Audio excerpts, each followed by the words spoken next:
సార్వత్రిక ఎన్నికలు దగ్గర పడుతున్న కొద్దీ గ్రూపు రాజకీయాలు పార్టీ ఫిరాయింపులు మొదలయ్యాయి. ఈ నేపథ్యంలో నెల్లూరు జిల్లాలో గ్రూపు రాజకీయాలు విమర్శలు ప్రతి విమర్శలు జోరుగా సాగుతున్నాయి. ఇప్పటికే వైసీపీ ప్రభుత్వం అధికార పార్టీ రెబల్ ఎమ్మెల్యేలను పక్కన పెట్టి ఇన్ఛార్జీలకు పెద్దపీట వేస్తోంది. ఇక ఇదే అంశంపై మన నెల్లూరు ప్రతినిధి కృష్ణ మరింత సమాచారం అందిస్తారు. ఎమ్మెల్యేలు మంత్రుల మధ్య గ్రూప్ రాజకీయాలు మొదలైనాయి. ఇప్పటికే నెల్లూరు నియోజకవర్గానికి సంబంధించి వెంకటగిరి నియోజకవర్గం అధికార పార్టీ ఎమ్మెల్యే ఆనా రామారెడ్డిని పక్కన పెట్టి ఏదైతే రూరల్కి ఆ యొక్క వెంకటగిరి నియోజకవర్గానికి సమన్వయకర్తగా నేదురుమల రామకుమార్ రెడ్డిని నియమించడం జరిగింది. అదే పందాలో Nellore rural MLA YCP rebel MLA Kotamreddy Sridhar Reddy తన ఫోన్ ట్యాపింగ్ విషయమై ప్రభుత్వంపై విమర్శలు చేయడంతో ఆ రూరల్ నియోజకవర్గానికి కూడా ఎంపీ ఆదల ప్రభాకర్ని సమన్వయకర్తగా నియమించడం జరిగింది. ఈ నేపథ్యంలోనే గ్రూప్ రాజకీయాలు మొదలైన చెప్పుకోవచ్చు. నెల్లూరు జిల్లా వ్యాప్తంగా కూడా ఈ యొక్క ఫోన్ ట్యాపింగ్ సంచలన విషయంతో దేగడంతో అది వైసీపీ అధిష్టానం నెల్లూరు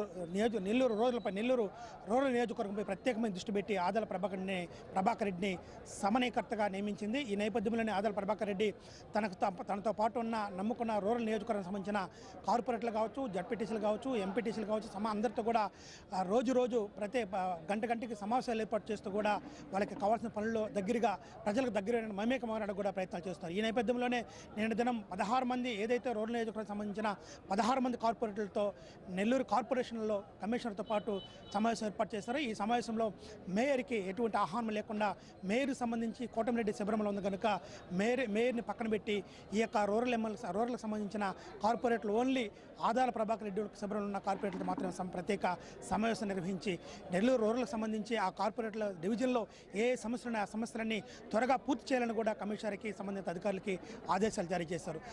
ఏమైనా నెల్లూరు జిల్లాకు సంబంధించిన రాజకీయాలు రసవత్తంగా మారుతుందని చెప్పుకోవచ్చు. ఇప్పటికే వెంకటగిరి నియోజకవర్గానికి సంబంధించి నెల్లూరు రూరల్ నియోజకవర్గానికి సంబంధించి ఇన్ఛార్జీలు నియమించిన వైసీపీ అధిష్టానం ఇంకా ఎన్ని నియోజకవర్గాలు మారుతాయి, ఇట్లా గూడూరు మీద కూడా ఆ పుకార్లు పుడుతున్నాయి. ఇట్లా గూడూరు, కావలి, ఉదయగిరి నియోజకవర్గాలు కూడా త్వరలోనే సమన్వయకర్తలు నియమిస్తారని కూడా సమాచారం మనతో ఉంది. అయితే రూరల్ నియోజకవర్గానికి సంబంధించి కోటమిరెడ్డి శ్రీధర్రెడ్డి తనతో ఉన్న 10 మంది కార్పొరేటర్లు కావచ్చు, ఒక ఎస్పీ ఎక్స్ కౌన్సిల్ సభ్యులు కావచ్చు, అదేవిధంగా సర్పంచులు, జడ్పీటీసీలు, ఎంపీటీసీలు అందరూ కూడా ఈరోజు 3 ముందు ప్రవేశపెట్టి అధికారం ఉన్నప్పుడు నాతో ఉన్న ప్రతి కార్యకర్త, ప్రతి నాయకుడు, ప్రతి ఎంపీటీసీ, ప్రతి జడ్పీటీసీ కూడా ఈరోజు అధికారం లేకుండా కష్టకాలం ఉన్నప్పుడు నాతో ఇప్పుడు కూడా ఉంటూ ఇట్లా 6 మంది జడ్పీటీసీలు, 6 మంది ఎంపీటీసీలు, సర్పంచులు అందరూ కూడా నాతో ఉన్నారు. వీళ్ళందరూ కూడా ప్రతి ఒక్కరికి పేరు ధన్యవాదాలు తెలియజేస్తామని చెప్పాడు. అదేవిధంగా ఇంకా రాబోయే రోజుల్లో ఇంకా 2-3 నెలల్లో కేవలం 2-3 నెలల్లో ఇంకా నెల్లూరు